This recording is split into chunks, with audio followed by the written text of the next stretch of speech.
الحمدللہ ہم اب وادی روحا میں آ چکے ہیں اور یہاں پر بہت ساری بوتلیں مل رہی ہیں. یہاں سے بوتل لیتے ہیں لوگ اور پھر پانی اس میں جو ہے نا وہ بھر کر لے کر جاتے ہیں. یہ شفا والا پانی ہے. کیا ہے؟ کم ریال پنچ. اور یہ والا 1 ریال. اور بڑا والا 10 ریال. 5 ریال. یہ والا لینا ہے ایک. یہ اچھا صاف رہے گا پانی. صحیح ہے. بسم اللہ الرحمن الرحیم.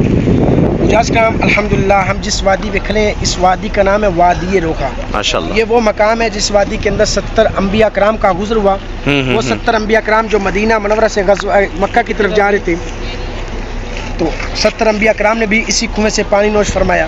313 صحابہ کرام کا گزر ہوا.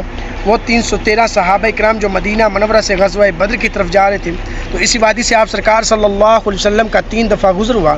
پہلی دفعہ گزر ہوا جب آپ سرکار صلی اللہ علیہ وسلم مکہ مکرمہ سے ہجرت کر مدینہ منورہ کی طرف جا رہے تو اس وادی کے اندر قیام کیا.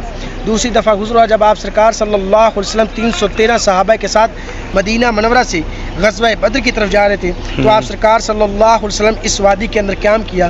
تیسری دفعہ گزر ہوا جب آپ سرکار صلی اللہ علیہ وسلم 313 صحابہ کے ساتھ غزوہ بدر سے مدینہ منورہ کی طرف جا رہے تو آپ سرکار صلی اللہ علیہ وسلم اور تمام صحابہ کرام نے اس وادی کے اندر قیام کیا اور پانی نوش فرمایا.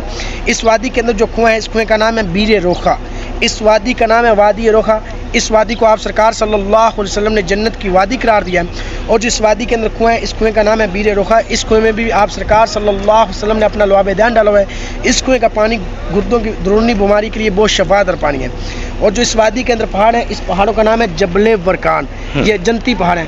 آپ سرکار صلی اللہ علیہ وسلم نے اس وادی کو اور اس پہاڑوں کو جنتی پہاڑ قرار دیا ہے. السلام علیکم رحمۃ اللہ وبرکاتہ.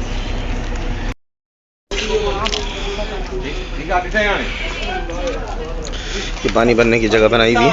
یہاں سے لوگ پانی بھرتے ہیں. بیر روحا کی یہ لگائیے. سامنے دیوار ہے. بتایا جاتا ہے کہ اس کے اندر کنواں ہے. واللہ عالم.